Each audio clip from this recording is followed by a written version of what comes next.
ঢাকা শহরের ৪০০ বছরের ইতিহাসের সাক্ষী হয়ে স্বমহিমায় দাঁড়িয়ে রয়েছেন মুঘল স্থাপত্যের ঐতিহাসিক নিদর্শন লালবাগ কেল্লা।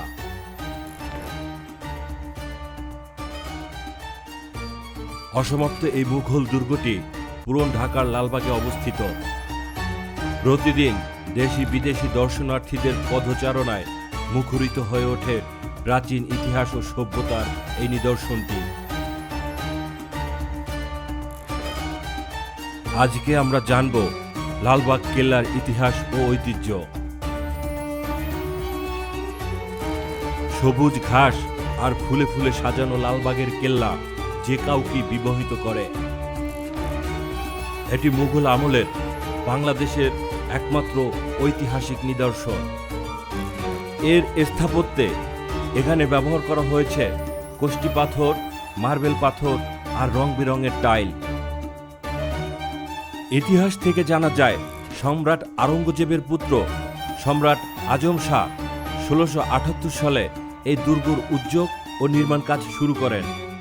দুর্গের একটি মসজিদ ও দরবার হল নির্মাণের পরই আজম শাহ দিল্লিতে চলে যান। তার ১ বছর পর তৎকালীন সুবেদার নবাব শায়েস্তা খান এই দুর্গের নির্মাণ কাজ পুনরায় শুরু করেন। কিন্তু ১৬৮৬ সালে নবাব শায়েস্তা খানের কন্যা পরী বিবির অকাল মৃত্যুতে শায়েস্তা খান এই দুর্গটিকে অপয়া মনে করেন এবং অসমাপ্ত অবস্থায় এর নির্মাণ কাজ বন্ধ করে দেন।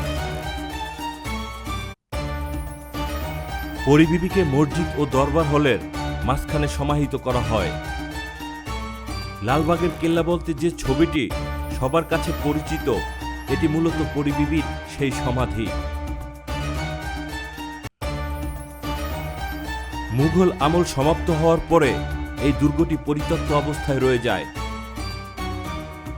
১৮৪৪ সালে এলাকাটি আরঙ্গবাদ বদলে লালবাগ করা হয়, আর এই দুর্গটি তখন থেকে লালবাগের দুর্গ হিসেবে পরিচিতি পায়। লালবাগ কেল্লায় প্রবেশ করলেই চোখে পড়বে সাজানো সুন্দর ফুলের বাগান। প্রবেশ পথ ধরে সামনে এগিয়ে গেলেই দেখতে পাওয়া যায় পরী বিবির সমাধিসৌধ। এখানে রয়েছে বেশ কিছু ফোয়ারা, তবে বিশেষ কিছু দিন ছাড়া এই ফোয়ারাগুলো বন্ধ থাকে।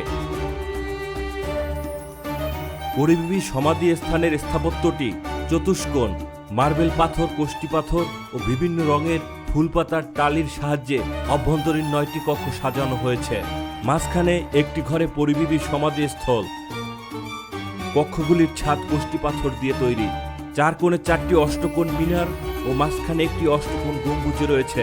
এই গম্বুজটি একসময় স্বর্ণখচিত ছিল।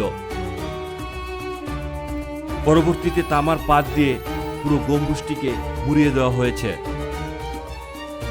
লালবাগ কেল্লার আরেকটি দর্শনীয় স্থান হল দরবার হল বা হাম্মামখানা, যা পূর্বে নবাব শায়েস্তা খানের বাসভবন ছিল। বর্তমানে এটি লালবাগ কেল্লার জাদুঘর হিসেবে ব্যবহৃত হচ্ছে। হাতে লেখা কুরআন শরীফ, মুঘল আমলের বিভিন্ন হাতে আঁকা ছবি, শায়েস্তা খানের আমলে ব্যবহৃত বিভিন্ন জিনিসপত্র, বিভিন্ন যুদ্ধাস্ত্র, পোশাক ও তখনকার প্রচলিত মুদ্রাসহ অসংখ্য স্মারক ঠাঁই পেয়েছে এই জাদুঘরে। লালবাগ কেল্লার স্থাপনাগুলোর মধ্যে অন্যতম হচ্ছে ৩ গম্বুজ বিশিষ্ট মসজিদ। ঢাকা শহরে এত পুরনো মসজিদ খুব কমই আছে। কেল্লার আরেক আকর্ষণ ও নিদর্শন দক্ষিণ পূর্ব তোরণ। তোরণের উপরের দিকে প্রবেশের জন্য রয়েছে বড় আকারের খিলান দরজা। দুই পাশে ছোট ছোট প্রহরী কক্ষ। শত্রুদের প্রতিহত করার জন্য মুঘল আমলে দুর্গের মধ্যে একটি সুড়ঙ্গ পথ তৈরি করা হয়েছিল। অনেকেই বলে থাকেন যে এই সুড়ঙ্গ পথ দিল্লির সাথে যুক্ত ছিল এবং সুড়ঙ্গ পথ দিয়ে বুড়িগঙ্গা নদীর ওপারে যাওয়া যেত।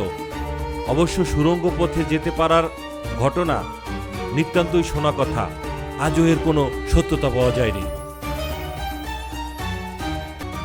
আজকের দিনে হাজারো মানুষের কোলাহলে ঢাকা শহরের মাঝে দাঁড়িয়ে থাকা লালবাগের কেল্লা এক টুকরো নীরব ইতিহাস, যা আমাদের পূর্বসূরীদের ঐতিহ্য, কৃষ্টি আর শিল্পচর্চার এক অমূল্য দলিল। এই কেল্লা আমাদের শুধু অতীতের সাথে পরিচয় করিয়েই দেয় না, বরং বর্তমান প্রজন্মকে ইতিহাসের মূল্য ও সংরক্ষণের গুরুত্ব শেখায়। আসুন আমরা সবাই এই ঐতিহ্যকে সম্মান করি, লালবাগ কেল্লার মতো নিদর্শনগুলো সংরক্ষণে সচেষ্ট হই, যাতে আগামীর প্রজন্ম ইতিহাসের এই অমূল্য ধন থেকে শিক্ষা নিতে পারে।